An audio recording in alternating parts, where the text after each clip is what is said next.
Welcome, welcome, welcome. Greetings and salutations. I am your host, Rabbi David Katz. How are you guys feeling tonight? Are you feeling a little bit spunky? Hello? Anyone? Hello? Frisky. All right, we made it back alive from Cape Town. Let's all thank Jacques. A big round of applause for Jacques for sending me back in one piece. If I remember correctly from the last time we spoke, we were talking about the pending Cape Town trip, and apparently I made it back alive. Thank you, Jacques. We ended the Shabbos Goy series, and then in Cape Town we spoke a lot about the Shabbos Goy series. Jacques, give me a 1 on that, please. And as I went through this day today, thinking about what I was going to teach. Justin Becker would have you believe that I was going to teach Shituf, Justin type 1. But I changed my mind because, like I said, I'm always leaving Shituf to the end. How many of you have ever had Lucky Charms cereal? Any of you? Lucky Charms, anyone?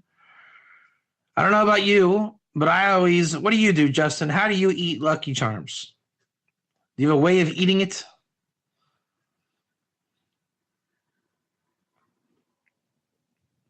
I save the marshmallows to the end. You better believe that's what I don't know if it's kosher, but when I used to eat it, that's what I did too. At the very end, you got a whole bowl of marshmallows. So that's what Shituf is. It's the world that we're in. And we're saving Shituf for the end. So here's what the series is going to be. We're entering into a new mini-series. For those of you that have not heard the news, I have been banned and kicked off of Facebook.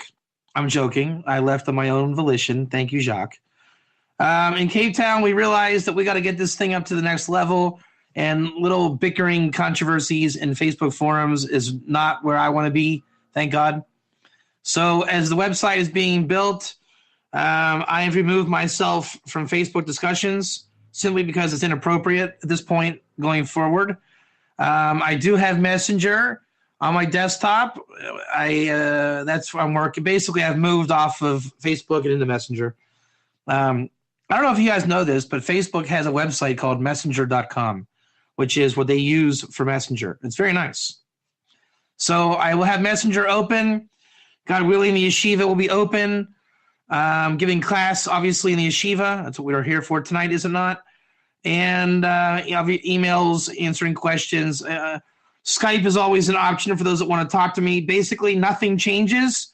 I'm just not on Facebook. So with that said, I have more time to return to the base medrash and to study, and I've seen a major shift in a positive direction.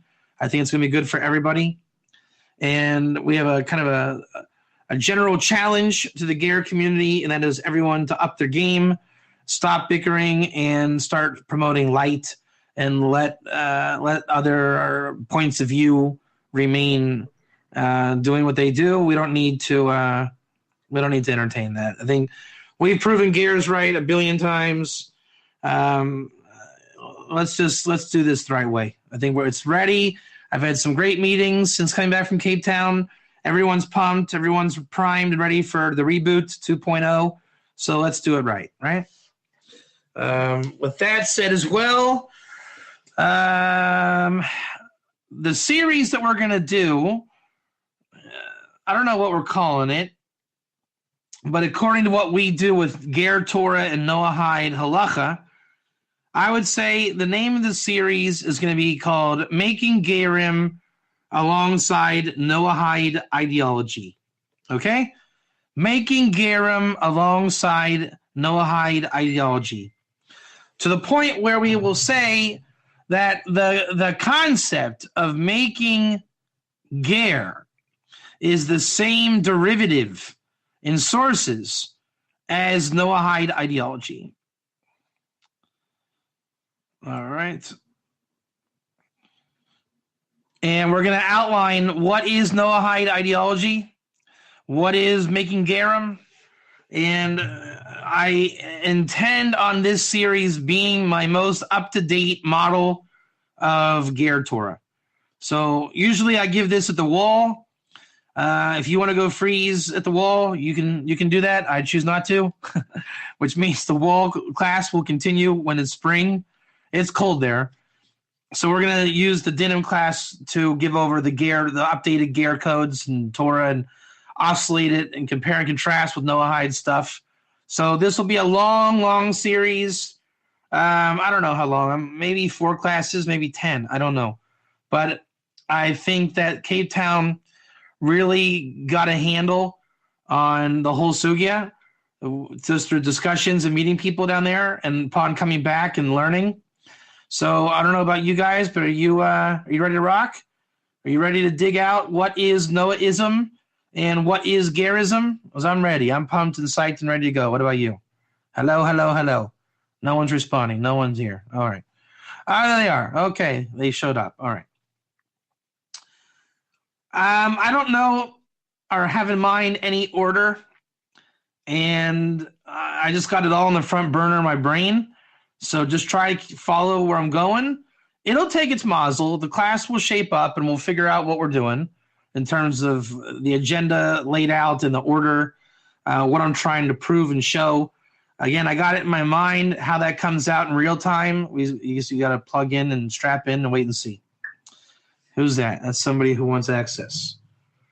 That's who is that? Someone from South Africa. As Russell Kirk says, that's an automatic acceptance. If you're from South Africa or the Philippines, you're automatically accepted. That's right. Russell Kirk 101. All right, let's roll. Does anybody here have a good microphone working? To be a sidekick, a wingman, co-pilot, anyone? I generally like to have a co-pilot for the Thursday night class. But if no one's going to step up, Justin Becker, can you get that microphone going one day? Is that a possibility to get you as a wingman status? All right, so let me know about that. And who do we have here? Zuki, Zukail, whatever. I can't read it with my glasses. Who are you? And Melissa, who are you? And Izza, who are you? Who are these people? Identify. Who are these 3 people that are here? Well, it's good to see you, but we want to know who you are. And we're waiting on Izza and Melissa. Hello, hello. Hello, hello, hello. Hello, hello. Hello, hello. All right. I guess that means no answer. Let's go. Okay. We're going to start off with this. Can anyone tell me what the word Noahide is, or what it implies, where it comes from? I want an essay on Noahide. What is Noahide? That's going to begin. That's one half of the theme here. What is Noahide? There's something called making Gerim, which I'm going to ask very soon what that is too. And what is Noahide? I like Jacques' answer. It's an ideology. That's why I told Shifra Hendry yesterday. Depends on the person. That's also a good answer. Rabbi Katz, we met on your last day of your trip here in South Africa.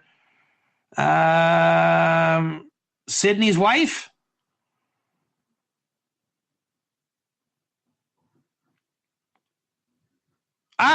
Hey, there you go. Good to see you. There you go. Very good to see you. Very, very, very, very good to see you. Am I pronouncing your name right? Please correct me if I'm wrong. Am I pronouncing your name right? Or tell me how to pronounce the name so I don't sound like an idiot from here on out. Give me okay.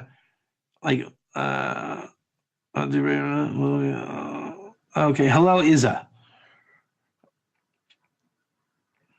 Izza, how did you find us?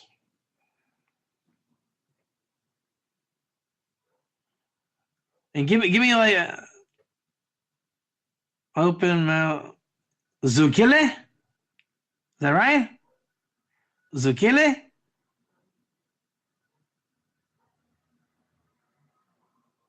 All right. I'm a natural. What can I tell you? All right, if I forget, remind me, okay?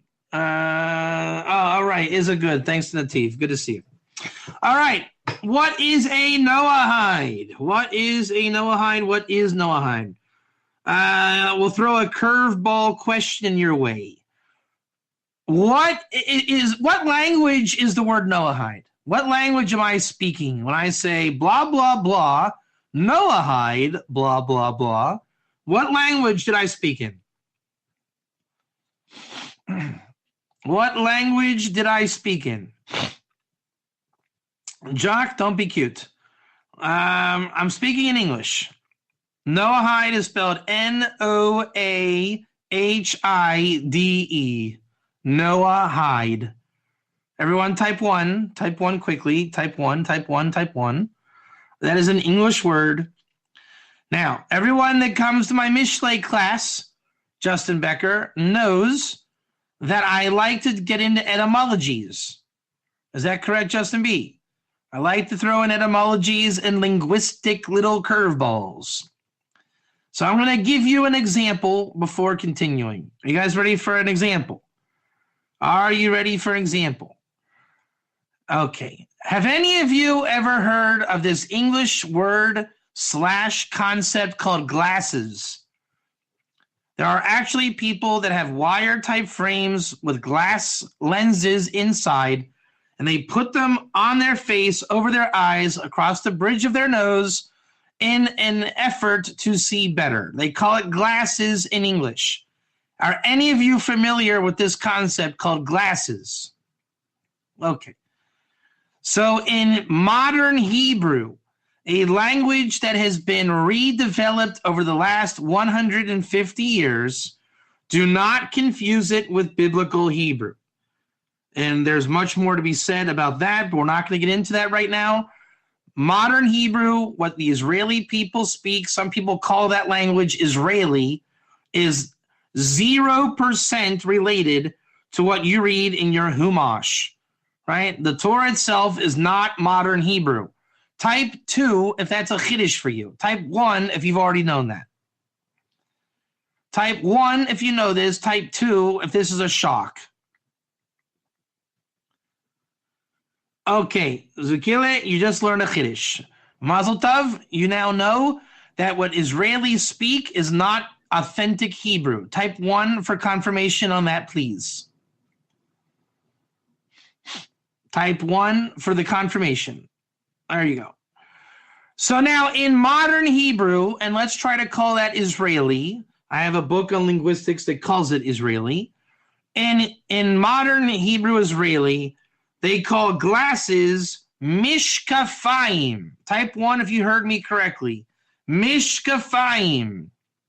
Mishkafayim. Type 1 if you heard me say that. Now, it comes from, one would think, there's a Hebrew word called hashkafa. Mishkafayim, M as in Mary, I-S-H. There's no proper way to spell it. K-A, Mishka, F as in Frank, A-Y-I-M as in Mary. There you go, Justin B. So Mishkafayim comes from the word shakef. Can you see that or hear that inside? Mishkafayim, you would say it in a weird encyclopedic entry. Mishakef ayim. Hear the word shakef? Type 1. Mishakef ayim. Do you hear the shakef? Type 1. Type 1. So the word shakef, in biblical Hebrew, you can call it hashkafa. A spiritual outlook is called hashkafa. I have the hashkafa of modern Orthodox. I have the hashkafa of Chabad. I have the hashkafa of Breslov. Are you following my pattern here? I have the hashkafa of Hasidic. I have blah, blah, blah. And it comes from the word shakif, outlook, spiritual view, spiritual lens. So how many other words are in biblical Hebrew as shakif is a biblical root? How many other Israeli words, or biblical Hebrew words rather, imply vision?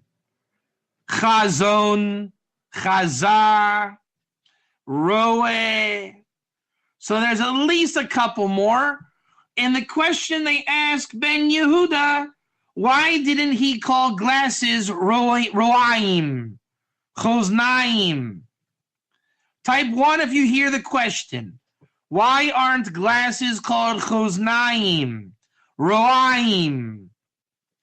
And the answer is that he chose mishkafayim from shakef because in Greek, there is a word for glasses that sounds like mishkafayim.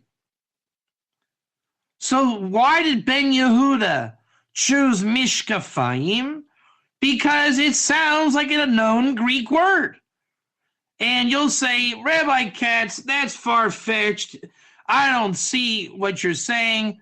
Pun intended. You need to check your sources. I don't think you really know how to learn. You call yourself a linguist. We've heard the excuses, correct? Yes. Okay. So, how many of you, to prove this theory, have ever heard of the English word information? Any of you ever heard of this word? Sometimes if you go to a mall, they'll have an information booth. You ever seen that? In modern Hebrew, but like an outdated term, they call it information meidah. Justin Becker, do you know why they call information meidah? Justin Becker, do you know why they call information meidah? It comes from the language Yodeya, dot, Yodeya, knowing.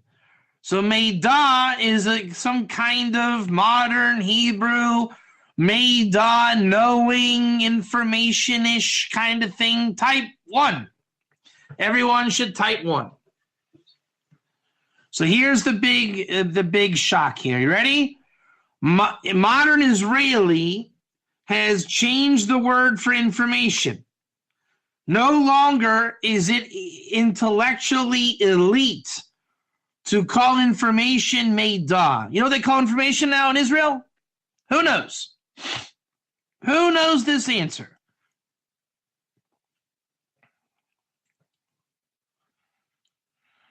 Informatia. Informatia. Where do you think they got the word informatia from? Is that a biblical Hebrew term, Jacques? Informatia? Who thinks they know where it came from? Let's see if you're all a bunch of linguists. How about English American information? And they just put a little Israeli zetz on it. It is English information. Information. And then the Israelis wanted to make it sound in the construct of Hebrew, so we'll call it informatia. How many of you have ever heard of an application? Application. One. Hello? One. Okay. What language is application? You should say very quickly English. English. How do you say application in Israeli? Let's hear it. Let's all hear it. How do you say application in Israeli? Applicatia. Applicatia. So there's a construct, and when they make new words, there's X amount of templates, and they fit it in. You see how linguistics works on one foot? I'm kind of a amateur linguist these days. I'm studying it, as Justin Becker knows. So when they bring in a new word, they have to figure out what they're going to call the word, what mother language they're bringing it from, or source language they're bringing it from, and then they Israelicize it. They make it sound Israeli. And there's a lot of words like this. Now, let's go back to our topic. How many of you have ever heard the English word Noahide? Noahide. Now, am I saying Noahide or Noahide? How does everyone say Noahide? Is it Noahide or is it Noahide? How is it? How have you heard it? How have you guys come to it? Noahide. You know why it's Noahide and not Noahide? Does anyone know why it's not Noahide? But why don't we say, is that really true, Justin? Because it's easy to say? Or is it because in the English language, there's no cha? There's no cha in English. So by default, it's Noahide. Correct? We're being a little sassy today, but that's the nature of the class. So we are. Is it safe to say that Noahide is a completely restricted and constricted term in the English language, and there's no remnant of Hebrew whatsoever? Noahide. Okay. So now it's an English word, but it's a funny word. What is Noahide trying to achieve? Is it a translation or is it a brand new English word?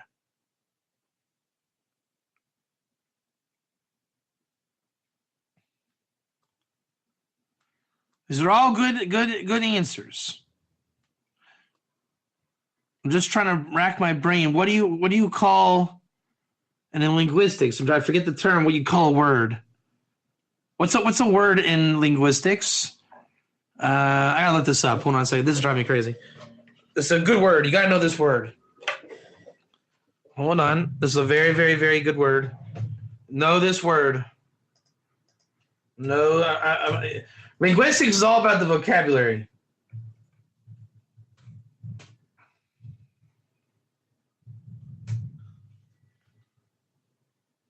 Oh man, what's it called again? Hold on. Oh man, we gotta find this out. This is a very important word. Lexeme. No, everyone say that word out loud and type it. Lexeme. Everyone say and type that word. Lexeme. Okay, so in the dictionary, even though you might have run, running, ran, Lexeme, E-M-E. So how many words did I just say? Run, ran, and running. You should all say 3 words. Everyone say out loud 3 words. Ready? Now, a lexeme would say that run, ran, and running is only one lexeme. One root word. You see that? Run, ran, and running is the same lexeme. So is Noahide a new translation? By the way, the entire Ger Toshav Noahide friction, you totally could reduce that to what is called a linguistic argument. It fits perfectly, painfully perfectly. So therefore, I forget the new word. Oh man, there's a word. I wish my terminology was up to speed. Linguistics is all about the terminology. I think neology or something is the new word. I gotta look it up. But is Noahide a new word, or is it simply a non-word but a translation? You hear the question? There is a constituency of people in the world who are fighting for Noahide, but what exactly are they fighting about? Are they saying that our translation's right, or are they saying that they've invented a new word? I'm trying to look up the term for that. I really wish my jargon and I think I might read this book again. You know that? I think that's my new Shabbos task is rereading this book. It's a fantastic book. It's called Language Contact and Lexical Enrichment in Israeli Hebrew. It's a game changer. It's a real game changer. 100% game changer. I think it's called, I want to look up that word. Hold on. I just want to get you guys where I'm at. Hold on 1 second. I just want to be tight with this. So I wish he had like a, oh, you know what? I think he does have it. Hold on here. Hold on. Yeah, there it is. He's got a good index here. Neil 148. 1 second. 1 second. 148. Here we go. Here we go. Here we go. Here we go. Here we go. 1 second here.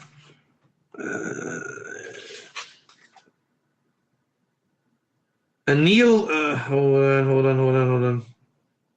Come on, where's the word? Bear with me.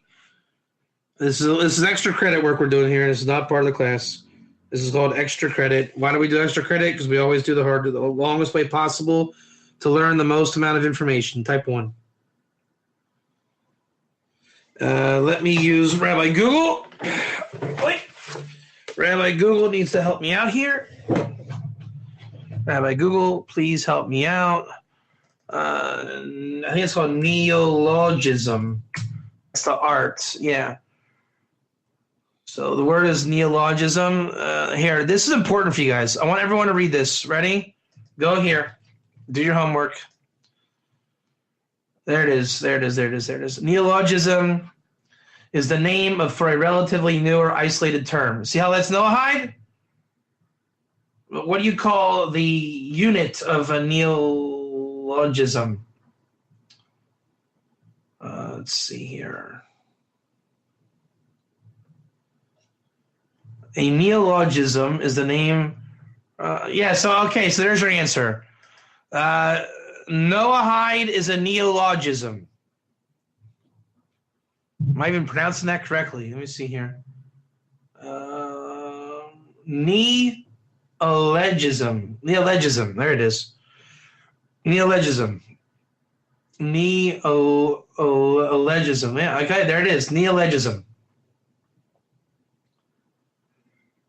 Neologisms are often directly attributable to a specific person, publication, period, or event.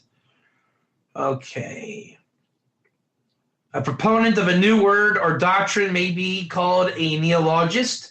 Neologists might study cultural and ethnic vernacular. The term neologism has a broader meaning that includes not only an entirely new lexical item, but also an existing word whose meaning has been altered. Man, is this not apropos? Is this not apropos? Seriously. This is it. I'm definitely reviewing this book. This is hot stuff. Neologisms are, neologism.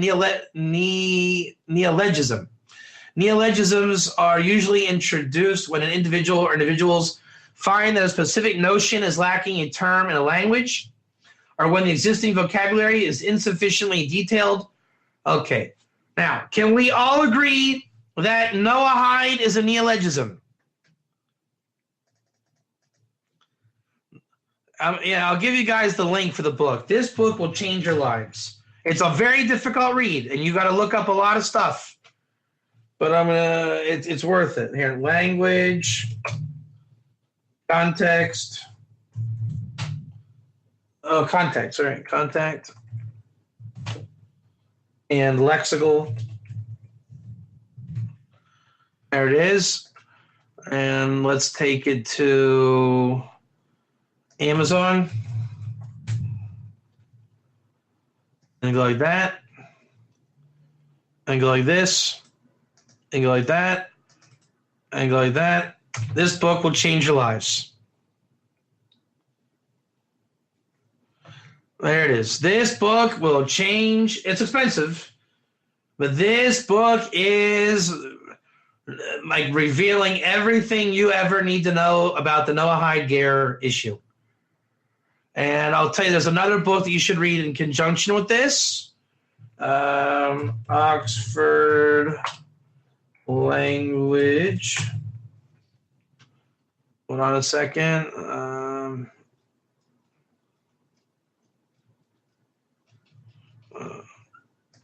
English. Let's see here. Encyclopedia. No, I think it's Cambridge, not Oxford. Cambridge. There it is.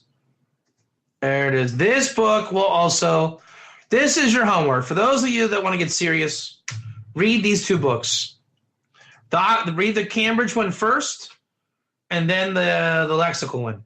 This will make you, from what I've read on the internet, if you know these two books, you will be an amateur linguist.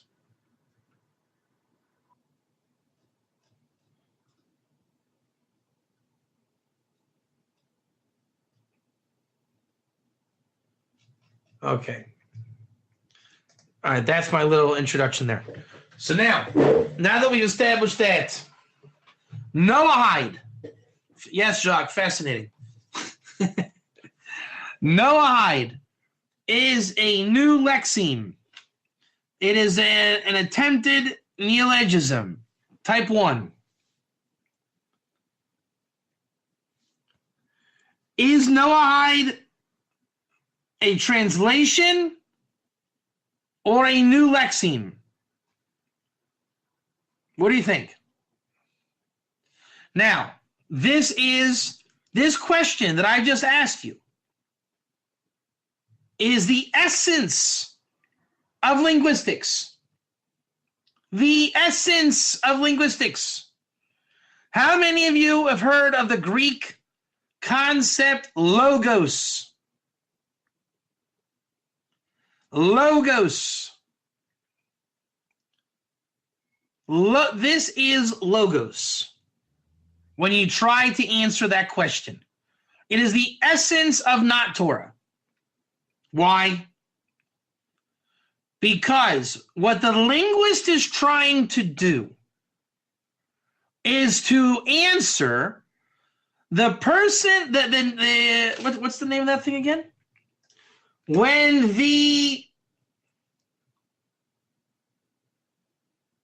hold on, what's he called again? The neologist.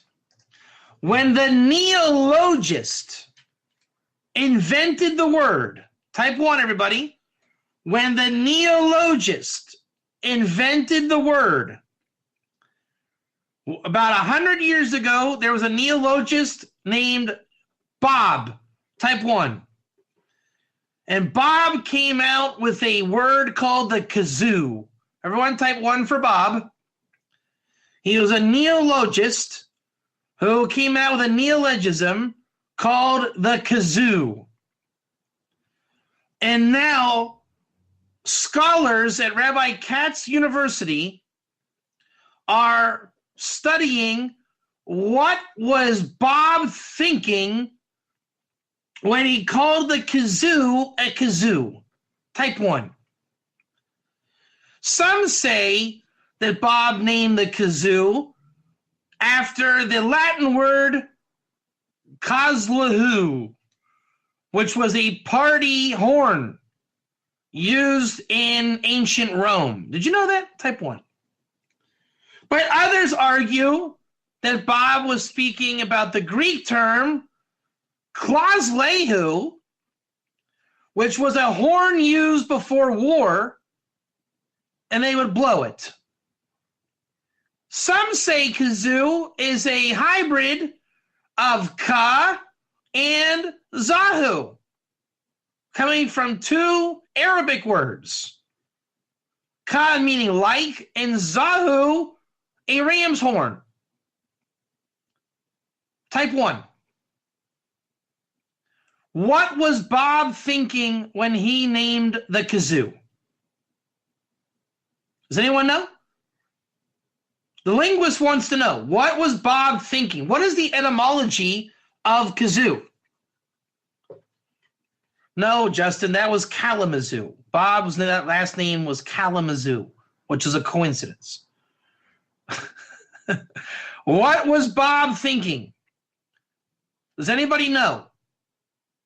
You want to know why none of you know? Because you can't know. It's impossible to know.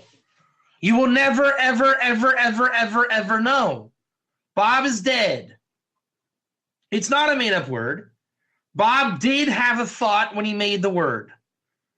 Now, Torah and Mazel would say Bob was a scholar. Bob looked it up, Jacques. Bob knew how to look things up. And Bob found out that like 4 words for horn all sounded kind of the same in different languages. So Bob was an English speaker. So he took the words from other languages and molded it into what would be called the kazoo, type 1. And then the linguists would argue, what was Bob thinking when he named the kazoo? Again, Mazel tells you you'll never know. It's called Bob just knew. He had a revelation, and it's not Logos, it's Mazel. Logos wants to say, what was the initial word's meaning? It must mean something, Jacques. We have Greek concretized minds. We have to have a meaning for the word kazoo, type 1. Whereas Mazel Hebrew says, there's no one meaning, Jacques, for the word kazoo. It can have many meanings at one time. Does this sound familiar to y'all? Ger can have several meanings. It's not a contradiction. So now we go back to our argument. What does Noahide mean? What is the neologism of Noahide? Is it a translation? Is it a new lexeme? What is it? What did the person who coined the term Noahide mean when he said it's Noahide? What did he mean? Where was he going? We got to find Bob the Noahide. But would that even help finding Bob the Noahide? Could we get a linear answer from Bob? Is there a one answer? Is there a one answer what it means? Oh, well, it definitely is only a translation. Did Bob only mean a translation? Or did he try to make a new lexeme? The answer is D, none of the above. Everyone say in your own space, D, none of the above. You know why? There should be only one in this case. Zukile, that's exactly what we're trying to say the opposite of. In Torah, it's never one. Never, ever one. There's no such thing as when Jacques was named Jacques, they had one thing in mind. They didn't. By definition, there's always a superconscious position. Jacques was named Jacques for at least 2 reasons. Jacques' grandfather was named Jacques, and they named him after his grandfather. But his dad said, you know, we're going to name him after your father, but there's a great TV star named Jacques Jones. And I love Jacques Jones. Hey, you know what? I agree. Let's name the kid Jacques. Type 1, Jacques. So now Jacques walks around by the name Jacques, partly because of his grandfather and because his father loved a TV guy named Jacques Jones. Do you guys follow my analogy here? Everything has more than one view in it. There's no such thing as the answer or one answer. It doesn't exist. Chachma, by definition, has 2 parts. Wisdom has more than one part. Okay? How many of you got dressed today? Are any of you dressed right now? Are any of you dressed? Any of you? How many of you are wearing a shirt right now? Okay, look at your shirt. Everyone look at your shirt. And I want you to think, how many of you know why you put on and chose that shirt today? Can any of you answer that question? Why you chose that shirt? But why that particular shirt? I'm sure you have two shirts that are warm.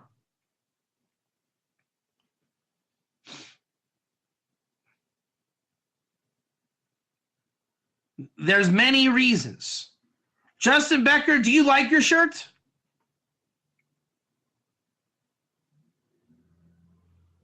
So, did you wear your shirt because you liked it or because it's warm? Which one? Because you like it or because it's warm? And because it was the first one I found. So 3 reasons. Look at that. Justin Becker has 3 reasons why he wore a shirt. It is not logos. That is called mazel. If anybody asked Justin Becker why he was wearing that shirt and he gave you 3 different reasons, would Justin be found to be a liar? It was the first shirt I found. Well, then why did you say you liked it? It should be the first shirt you found. Well, it's warm. Well, you said it's the shirt. You said you liked it. Now you say it's warm. Do you see how linguistics works a little bit? So the Greek mind would challenge Justin to try to find out, why did Justin choose the shirt? Was it really just because it was warm outside, or it needed to be warmed up in the cold? Or does he just like it? Or is it just the first one he found? That's called philosophy.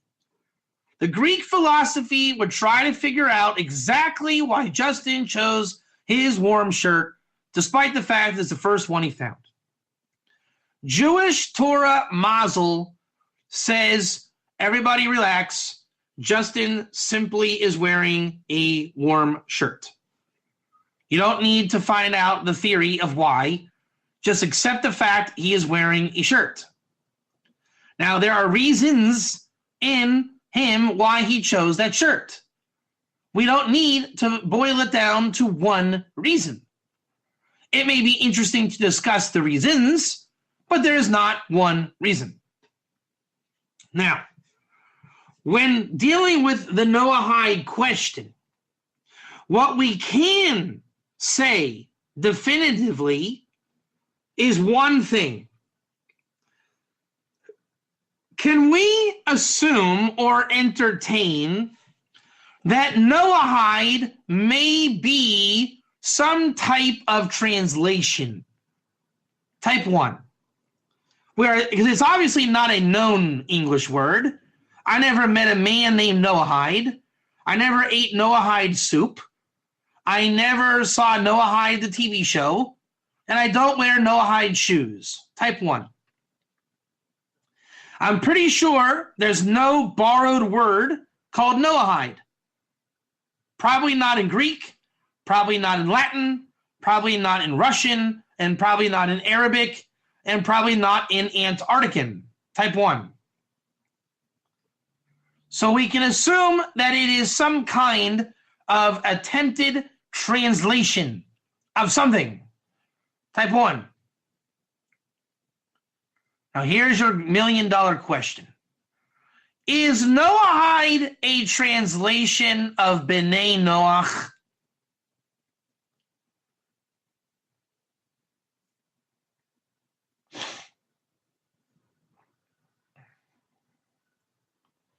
Some may think it is, some may attempt it to be, but when Bob Jones, Bob the Noahide, in 1907, remember him? The first guy to ever coin the term Noahide. Was Noahide a translation of B'nai Noach? The answer is no. Fundamentally, no. You know why? Because there is a translation for B'nai Noach.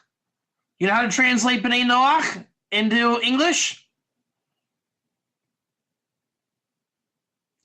The sons of Noah.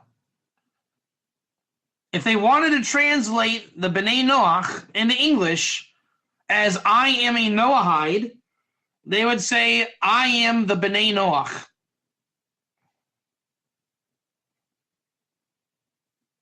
And then he would say, well, that's ridiculous to call yourself by plural. Okay, so I'm a Ben Noach. Okay, so we're going to attempt to say Noahide is a translation of Ben Noach. Is that correct? Then can we assume that as a religious doctrine, Noahide would be translating Ben Noach from somewhere in the Torah? I don't know of any other regime that holds by the concept of B'nai Noach. So there must be in the Torah somewhere where it says Ben Noach, and the appropriate translation is Noahide. Is that correct?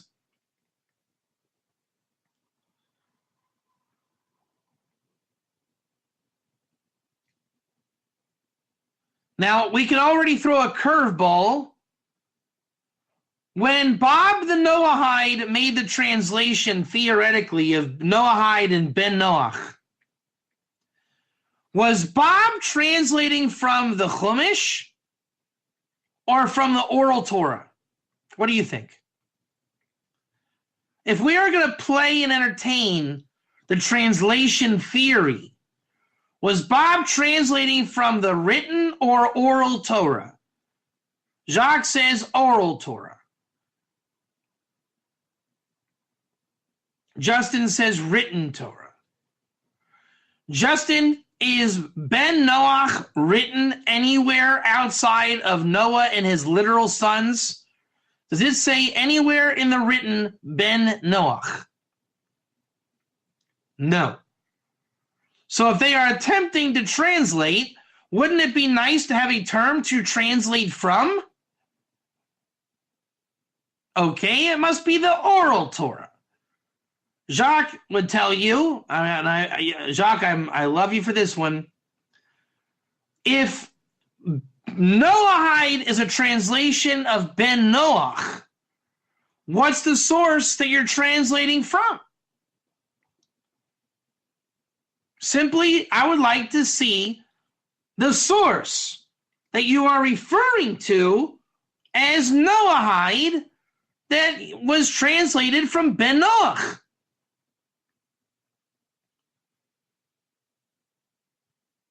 And I'll even throw you a bigger bone.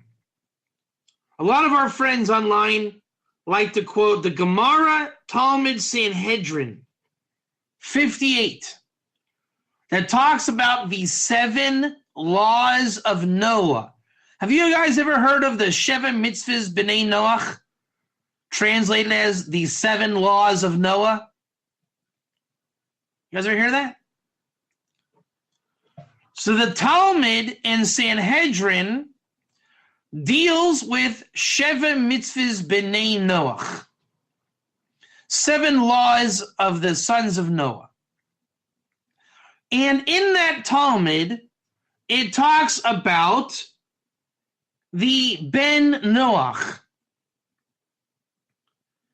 So what the pundits are saying in their search for Greek logos is that Noahide is restricted to one page of the Talmud that deals with the 7 laws of Noah, where it refers to a Ben Noach, we translate as Noahide, and the entire 7 billion people on earth that are not Jewish, their entire Torah and relationship with God and identity and connection of soul is one page of Talmud that tells them what the 7 laws of Noah are. And Noahide is that. What do you think? A Noahide is the ideology and pseudo-religion and nature of soul given to an entire people from one page of Talmud.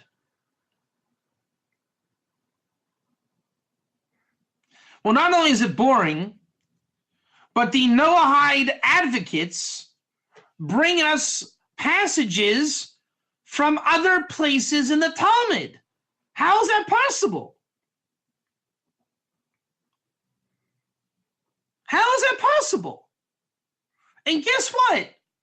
Not every other source calls it a Ben Noach. Now what are we going to do? They're bringing us Torah that's not called Ben Noach. And we only want it to be called Noahide because it translates Ben Noach. So either I stick to my one page of Talmud or I have a problem.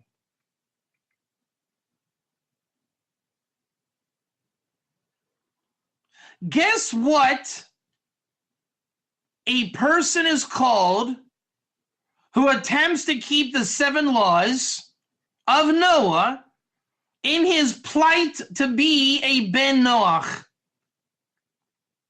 But he's working on it. What do you think he's called in Hebrew? We call that a goy. Conversely, an akum, or biblically a nachri. So you're going to tell me that Noahide is a Ben Noach, but simultaneously an idolater. How you feeling? So why do we call it a Noahide? Why don't we just call it a Gentile?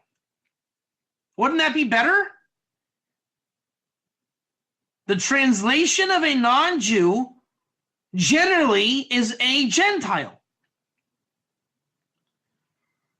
But the problem is it sounds linguistically that the 7 laws of Noah relate to Noahide, because if I say the 7 laws of Goyim or the 7 laws of Noah doesn't translate in my brain when I say Gentile. I'm a Gentile and I keep the 7 laws of Noah. That actually might be more accurate. I am a Gentile and I am struggling to keep the 7 laws of Noah. So if that's true, why not just call them Gentiles?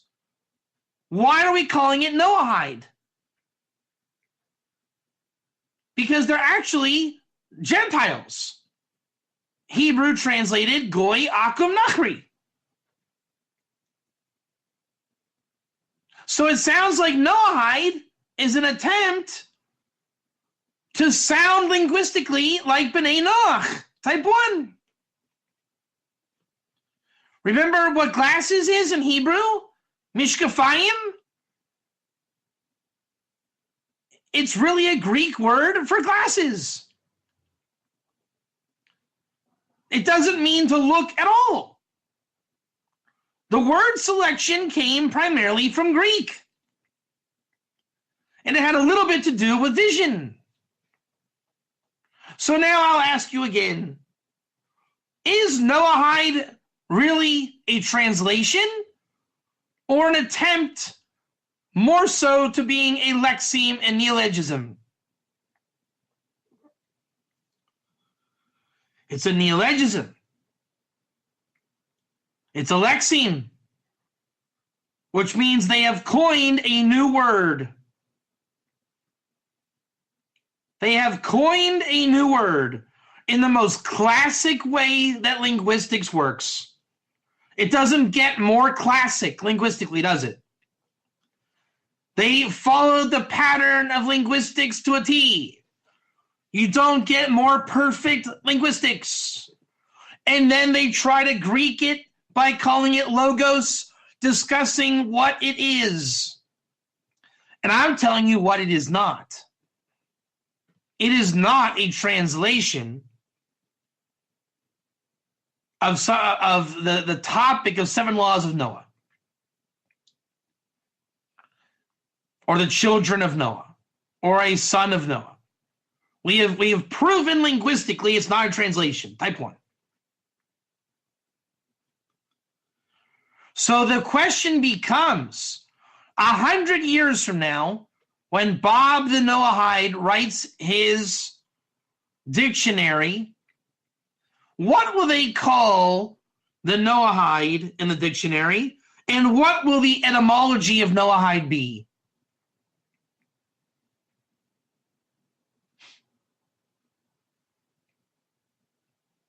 That's an interesting question, isn't it?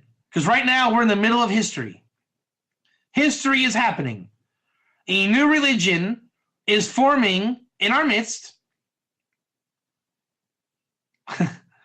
And the record books are going to look back in the 20th and 21st century, and there's going to be a definition of Noahide, and there will be an etymology to it. What does the word mean? And that will be a subject of debate by the linguists. And they'll probably reincarnate Noam Chomsky to come and mess it up.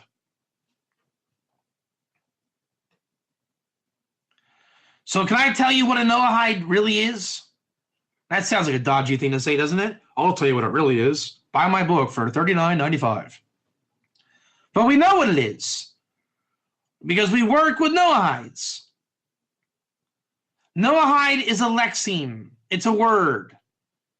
And it's a classically chosen linguistic word. It is chosen to sound Noah-ish. Is it not? It is meant to sound Noah-ish.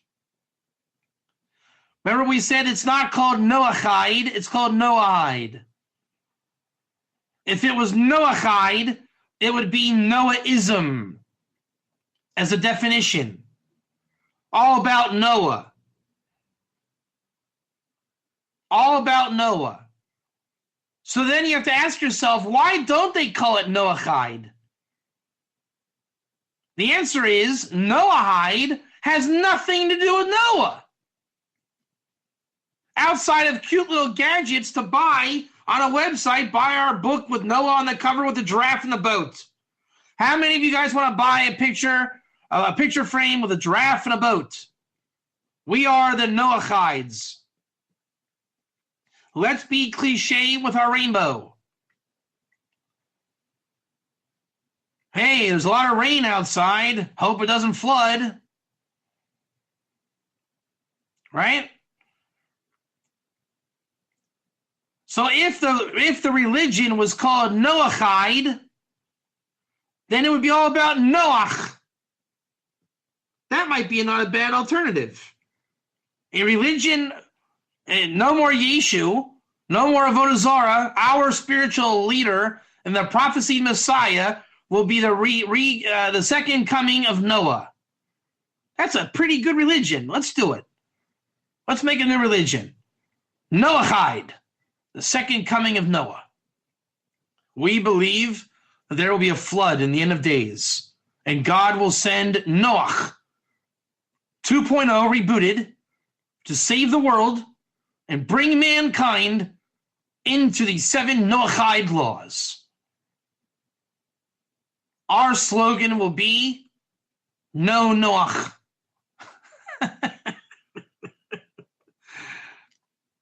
Okay, so we see that it's not Noahide, type 1. We see that it's not Noahide, type 1. And we see that it is Noahide, type 1. Noahide is a lexeme, type 1. It's an accepted neologism. It's an accepted word. It made it through the gauntlet. Some words don't make it through. There is a word called Noahide. We can't deny that. There's an accepted, known word on earth called Noahide. But therefore, if it's a lexeme, you cannot call it a translation, can you? It's not a translation, and it's not Noach. Therefore, it's a lexeme called Noahide.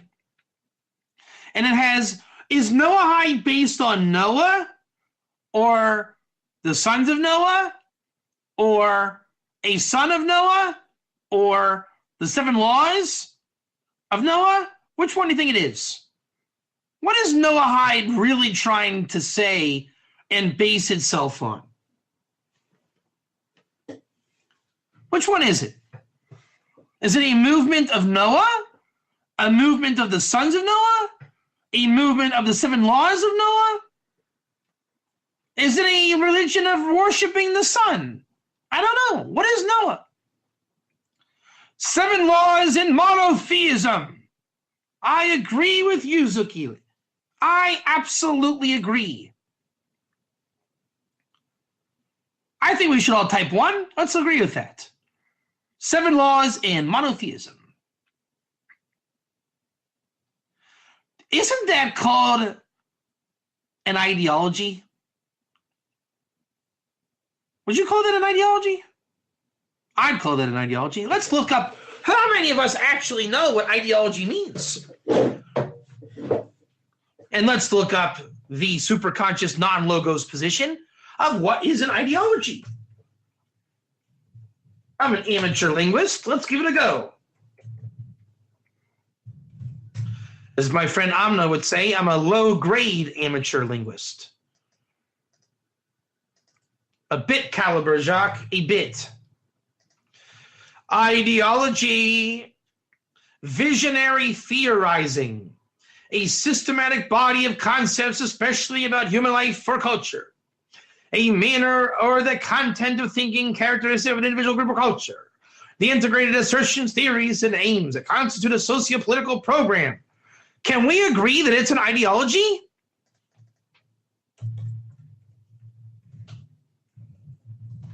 What do you think? Sounds very ideology to me. What do you think? Anyone agree? Disagree? But let's do the tested, trusty etymology of ideology. And ideology is a science of ideas. Originally, philosophy of the mind, which derives knowledge from the senses. It comes from the word idea and logi.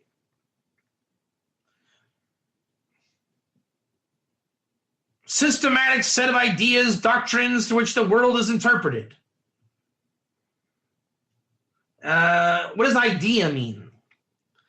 Concept of a thing in the mind of God. Class, kind, sort, or species. What is an alogy? Element forming, speaking, discourse, treatise, doctrine, theory, or science. So it's we'll call it the science of concepts in the mind of God. I think we can call ideology Noahide. Can I get a 1 or 2? Noahide, I'm making a declaration. Noahide is an ideology. That when they coined the term Noahide as a non-translation, therefore it's a lexeme. Now, the ideology, you cannot say it's one thing, because that would be logos. An ideology to emulate Noah. An ideology to keep the 7 laws. An ideology to revive the 7 laws of Noah. An ideology, no. It isn't a great, vast ideology of a lot of things Noah-ish. Can we call it Noah stuff? How about an ideology of a bunch of Noah stuff? What do you think? 1 or 2? A bunch of Noah stuff. And there's a lot of Noah stuff that don't involve Noah. 7 laws of Noah, saving the world, mankind, Torah, Israel, a kind of just a big McDonald's version of Torah. How about that? A big McDonald's version of Torah. So this class, the beginning of the series, has delved into Noahide, an ideology of Noah stuff. Now, if that's true, Who defines within Noahism or Noahidism what Noahide the ideology is? Who formulates the ideology? Who formulates the ideology? You want me to tell you the answer? I can tell you who makes Noahide ideology happen. Who wants to know the answer? Who's the kingpin or kingpins that make it happen? Ready for the answer? Rabbi David Katz is the master of Noahide. Want me to prove it to you? I will prove to you that I am elected to make doctrine of Noahide. Shall I prove it to you? Type 1. Noahide says that as a doctrine that Ger Toshav only exists in Jubilee and does not exist today. How did that doctrine come into being?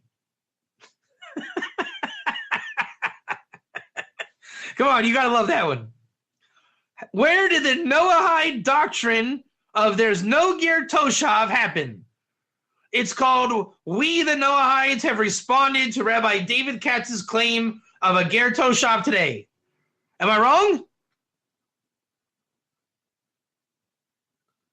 A bunch of Noahides got together and they were greatly disturbed by a group in Cape Town who called themselves Nilva, a derivative of Ger Toshav, and X amount of leaders within the movement and the inheritors of the great late Vendel Jones had formed a little assembly to declare ideology of Noahide is categorically against Ger Toshav. Type 1 if you agree. So there's now an ideology within Noahide that says we do not believe or want Ger Toshav.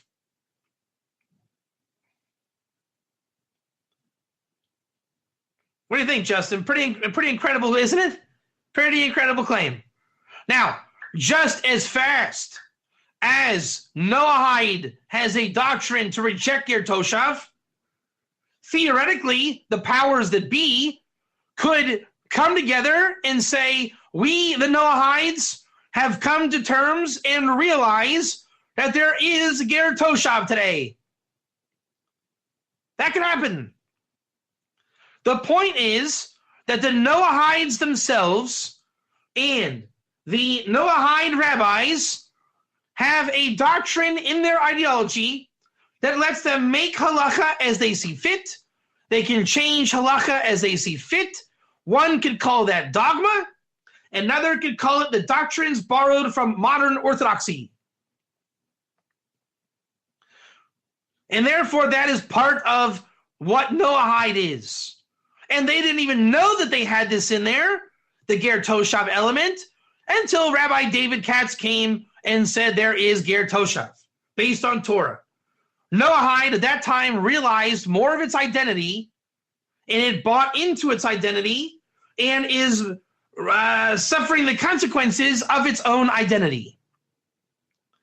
So within the Noahide ideology, there is a sleeping giant from the Mohin of what Noahide is, based on those involved in it, and they are every day finding out more and more and living out their destiny of Noahide. So it's not definable. It exists in potential. They've realized X amount of potential, and they are a living embodiment of ideology. Type 1. We've seen that it's not based on Torah. It's not linguistically based in Torah. It's a classic linguistic entity. It's related to Torah. It's Torah-like. There are Torah principles and values inside, but it is not a direct offspring of Torah.